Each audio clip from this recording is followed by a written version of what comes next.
Welcome back, everybody, to For the Sake of the Parlay. Today is April 21st, 2026, and what we're going to do is review yesterday's parlay of the day and also give you today's parlay of the day with alternate line suggestions. Before we get into today's video, let me tell you why you should subscribe. Here on this channel, we are PPCs, all right? And PPCs are professional parlay creators. This is literally my full-time job. Some of y'all might not believe me, but I am dead serious. Next, this is a collaborative channel consisting of two people. We are lucky to have two PPCs working on this channel. The first is the architect, and second is the voice.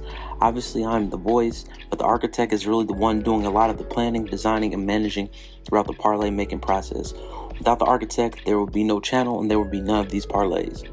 Lastly, we are giving you free daily content and picks with receipts. This is our 15th day in a row posting parlays with reviews. We are showing you our actual betting slips and the results. We are going to keep posting and showing you the results because we don't get tired like Kevin Gates, and we ain't never scared like Bone Crusher. We ain't new to this, we are true to this. Now do me a favor and hit that like and subscribe button and do it for the sake of the parlay. We're going to start off by reviewing yesterday's parlay of the day, but before we do, I have to remind y'all that as professional parlay creators, we give you the ingredients, which are the picks for your parlay, and then the recipe, that's the parlay ticket, and what you have to do is let your parlay cook, and that is waiting for results. Yesterday we had another close night. We wound up going 6 out of 8 picks in our parlay of the day. The only two losses we had were Pete Alonso not recording a hit, run, or RBI, and the Dodgers and Rockies game went over 11.5 runs. Everything else we were right on. Here's the summary of the parlay of the day from yesterday.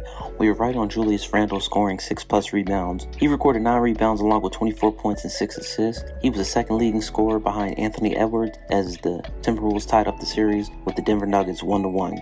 Next, we were right on taking the Philadelphia Flyers on the puck line at plus 1.5 against the Pittsburgh Penguins. The Flyers won outright as the second time in a row as an underdog.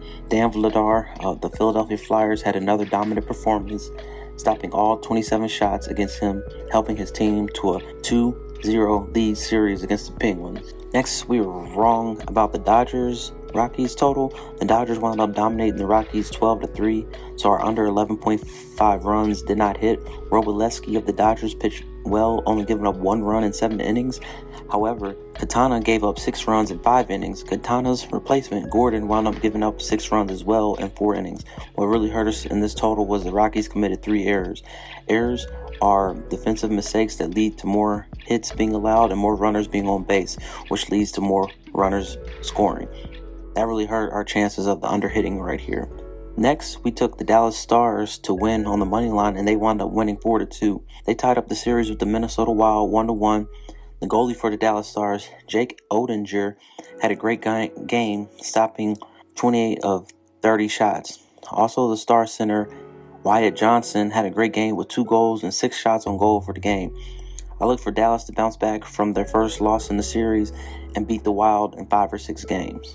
Next was by far the biggest disappointment of the night. We took Pete Alonso to record at least 1 hit, run, or RBI. Pete went 0-for-4 with 1 walk and 2 strikeouts. This is not what I was expecting out of the Orioles' best power hitter who just signed a $155 million contract.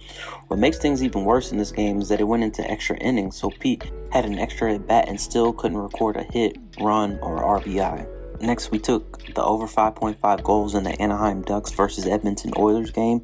This was an exciting game where Edmonton got off to a high start, going up 2-0 in the first period. Then the Ducks scored 3 goals in the second to take a 3-2 lead going into the third. Then Dickinson and Kapanen both score their second goals of the game in the third period to secure the victory for Edmonton. I expect most of the series to be like this going forward, mostly targeting the over in most spots. Last, we took Josh Hart to record 15+ points and rebounds, and for Jalen Brunson to record 2+ threes. They both cleared these 2 props before half of the third quarter was over. As you can see here, it looks like the Knicks are primarily going to be playing their starters in these playoffs games. I was right about that, given the starters will be given more playing time, and targeting the player props for these starters going forward in this playoff series will be a great strategy. Now let's take a look at the alternate line suggestions from yesterday, April 20th, 2026. We wound up going 2 out of 3 in yesterday's alternate line suggestions, with us being right in 18 out of 21 picks since April 10th, 2026. The only one we were wrong about was the Dodgers-Rockies game not going under 13 runs. This was a risky bet in general, having the game being played at Coors Field, which is one of the best hitter parks in the MLB, but Quintana and his reliever gave up 6 runs each in the Rockies, so that we were wrong about that. However, those errors are very important to note here. 2 of the errors happened in the first inning, while the third error happened in the second. The Dodgers literally scored 2 runs in the second because of this fielding error. That fielding error led to the game scoring an extra 2 runs, and our recommended under 13 total could have hit or went under. The next 2 are pretty simple to explain. Julius Randle got 9 rebounds last night, and we took him to get at least 6, so our recommended 4 rebounds hit as well. Also, we took the Philadelphia Flyers with a plus 2.5 puck line, and we won that one because they won outright as underdogs, so that recommendation was good as well. Alright, here's what you've been waiting for. Here's today's parlay of the day for April 21st, 2026. Alright, first we're going to take the Angels on the money line against the Toronto Blue Jays. Then we're going to take the over 6 as an alternate line in the Philadelphia Phillies and Chicago Cubs game. Then we're going to take the under 6.5 in the Utah Mammoth versus Golden Knights playoff game. Then we're going to take the Colorado Avalanche to beat the LA Kings again. Then we're going to take Montreal Canadiens plus 1.5 on the puck line. Then we're going to take Devin Vassell to score at least 2 3-pointers. Then we're going to take Sam Hauser to score at least 2 3-pointers. And then lastly, we're going to take LeBron to get 8+ assists. Okay, first we're going to take the Angels to win on the money line. And I really like the Angels here. I know they're the better team, and they definitely have the better starting pitcher. Patrick Corbin is somebody that I've known for the last couple of years. He used to be really good, but he's on the tail end of his career. And also, his average velocity in his pitches is in the bottom half of the league, which means that his pitches are easier to hit, okay? And I feel like somebody like Mike Trout and his team, they're really going to take advantage of that. And I really feel like this is going to be a high-scoring game, but at least I feel like the Angels will win by at least a couple runs. Next, we took the alternate line of over 6 in the Phillies versus Cubs game, and I took the alternate line because I feel like Imanaga's last performance, he did really well, and Jesus Luzardo did not, but I feel like they're both kind of good pitchers. However, the Phillies defense is really bad, and also Phillies on a really big losing streak right now, and they have really good power hitters in Kyle Schwarber and Bryce Harper. So I feel like even though this run total is low, they are going to score some runs, and I expect theirs to clear the alternate line of over 6.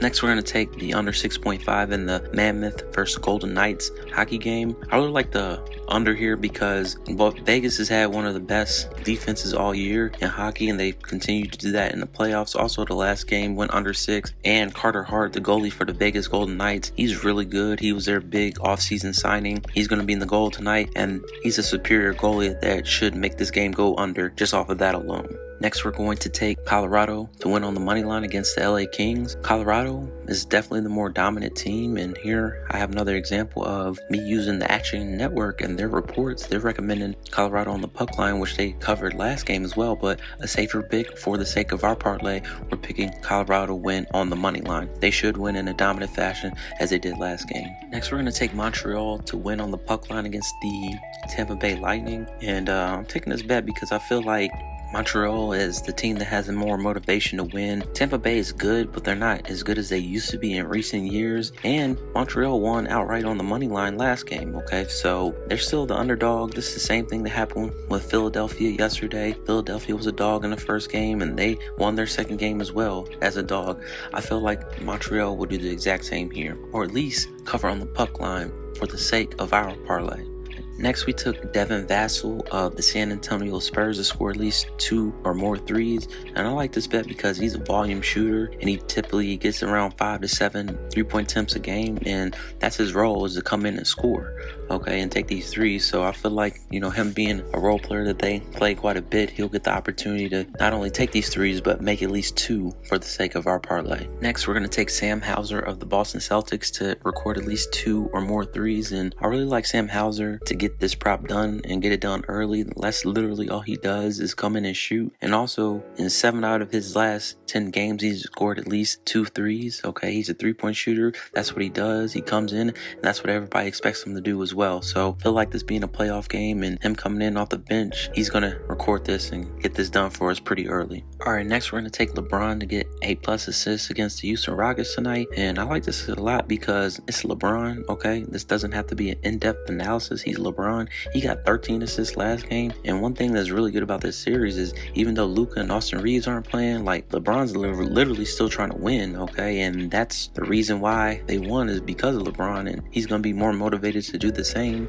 This is maybe be one of his last few playoff series that we get to see him in, and he's just going to perform, okay? So LeBron's going to be on the court most of the game. Nobody's ever accused LeBron of being selfish. He got 13 assists last game, all right? And he's going to be able to repeat that and get at least 8 for us for the sake of our parlay. All right, here are the alternate lines for today, April 21st, 2026. First, we're going to take Montreal with the plus 2.5 puck line against Tampa Bay. Then take Sam Hauser to record at least one 3-pointer. And then we're going to take the under 7.5 with the Utah Mammoth versus Vegas Golden Knight. Just remember, when selecting alternate lines, you want to give yourself a better number, aka more cushion. For example, in today's Utah Mammoth versus Golden Knights game, we took the under 6.5, but the recommended under 7.5 is better than 6.5. Also, when you give yourself a better number, oftentimes it will result in less odds and being less of a payout. For example, the under 6.5 is minus 112 and the under 7.5 is minus 250. Thank you for watching the video. We'll be back tomorrow with another parlay of the day. And just remember, winners never quit. You miss 100% of the shots you don't take, and one good parlay will make your day. All right, I'll see y'all tomorrow with another video and another parlay of the day.